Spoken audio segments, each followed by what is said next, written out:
Black holes अंतरिक्ष में बहुत ही रहस्यमय चीजें हैं। इनका गुरुत्वाकर्षण इतना शक्तिशाली होता है कि कुछ भी, यहाँ तक कि प्रकाश भी, इनकी चपेट से बच नहीं सकता। एक ऐसी जगह की कल्पना करो जहां गुरुत्वाकर्षण इतना शक्तिशाली हो कि वह अंतरिक्ष और समय को ही मोड़ दे। ब्लैक होल के पास कुछ ऐसा ही होता है।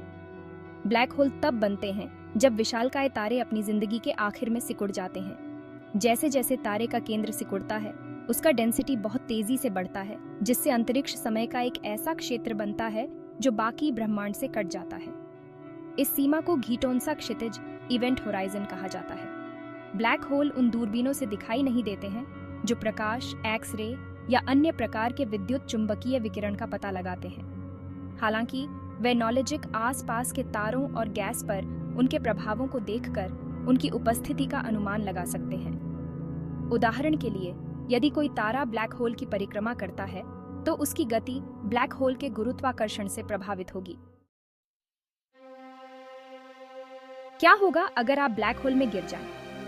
जैसे जैसे आप घटोंसा क्षितिज के करीब पहुंचेंगे, एक सुरक्षित दूरी पर मौजूद एक प्रेक्षक के सापेक्ष आपके लिए समय धीमा होता जाएगा।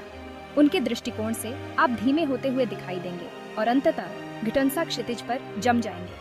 हालांकि आपके दृष्टिकोण से आप अंदर की ओर गिरते रहेंगे और तेजी से बढ़ते गुरुत्वाकर्षण के प्रभावों का अनुभव करेंगे। आपके पैरों पर गुरुत्वाकर्षण बल आपके सिर पर लगने वाले बल से बहुत अधिक मजबूत होगा, जिससे आप स्पेगेटिफिकेशन नामक प्रक्रिया में खींच जाएंगे। अंततः आप ब्लैक होल के केंद्र में विलक्षणता, सिंगुलैरिटी पर पहुंच जाएंगे। विलक्षणता अनंत डेंसिटी का एक बिंदु है जहां भौतिकी के नियम, जैसा कि हम जानते हैं, टूट जाते हैं। विलक्षणता पर क्या होता है, यह आधुनिक भौतिकी के सबसे बड़े रहस्यों में से एक बना हुआ है। वर्महोल काल्पनिक वस्तुएं हैं जो अंतरिक्ष समय में दो अलग अलग बिंदुओं को जोड़ती हैं। कल्पना कीजिए कि कागज के एक टुकड़े को आधा मोड़कर उसमें एक छेद कर दिया जाए।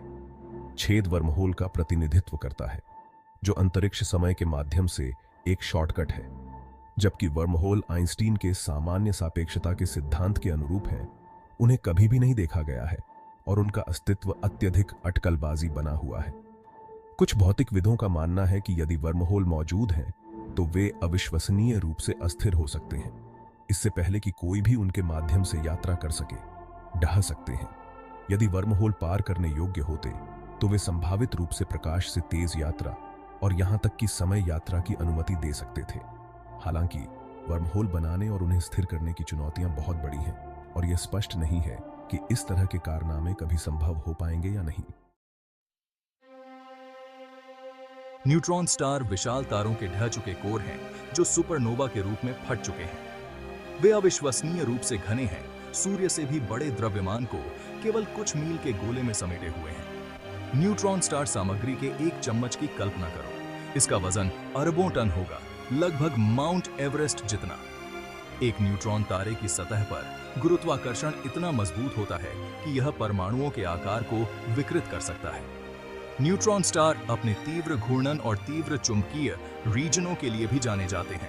कुछ न्यूट्रॉन तारे, जिन्हें पल्सर के रूप में जाना जाता है, विकिरण के बीम उत्सर्जित करते हैं जो यूनिवर्सीय लाइट स्तंभों की तरह अंतरिक्ष में फैलते हैं। भाग 5।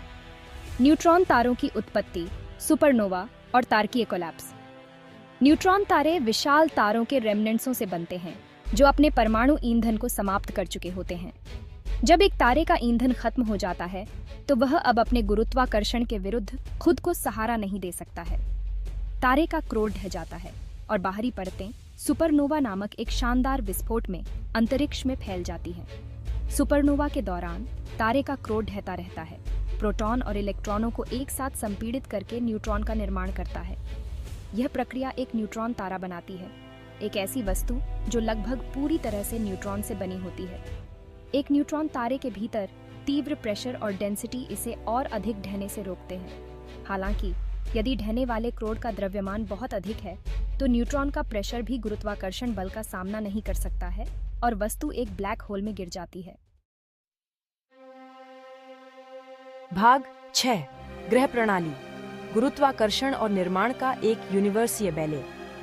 ग्रह प्रणालियां हमारे अपने सौर मंडल की तरह लाखों वर्षों में गैस और धूल के विशाल बादलों से बनती हैं, जिन्हें प्रोटोप्लेनेटरी डिस्क कहा जाता है।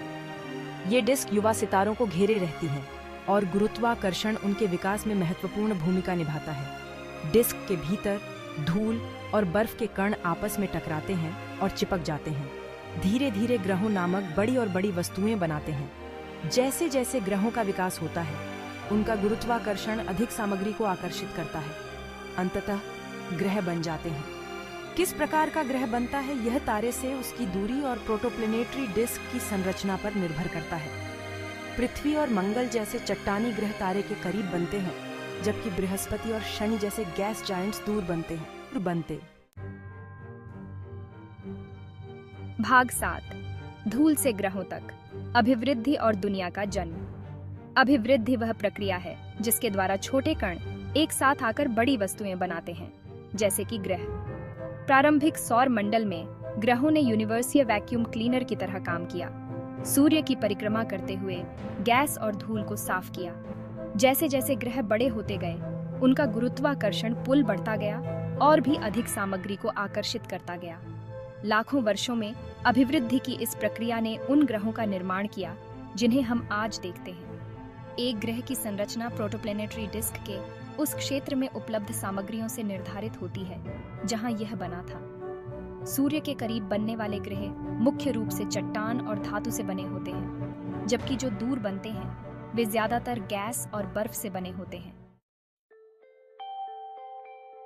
भाग 8, एक्सोप्लैनेट की खोज, अन्य सोलर सिस्टमों के रहस्यों का अनावरण।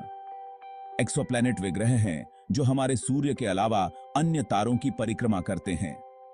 हाल के दशकों में खगोलविदों ने हजारों एक्सोप्लैनेट की खोज की है, जो हमारे सौर मंडल से परे दुनिया की एक आश्चर्यजनक विविधता का खुलासा करते हैं। एक्सोप्लैनेट का पता लगाने के लिए वैनोलॉजिक कई तरह की तकनीकों का इस्तेमाल करते हैं, जिसमें ट्रांजिट मेथड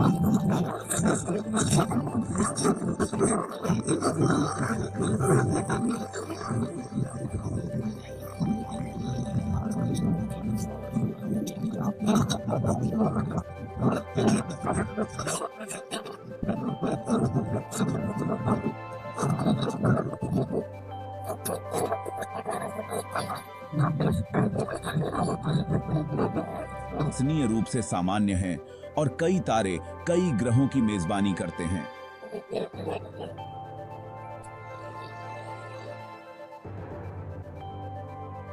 भाग 9, यूनिवर्सीय घटोत्कचों को समझने का महत्व। ब्रह्मांड और उसके भीतर हमारे स्थान के बारे में हमारी समझ को आगे बढ़ाने के लिए black hole, worm hole, neutron star और ग्रह प्रणालियों का अध्ययन महत्वपूर्ण है।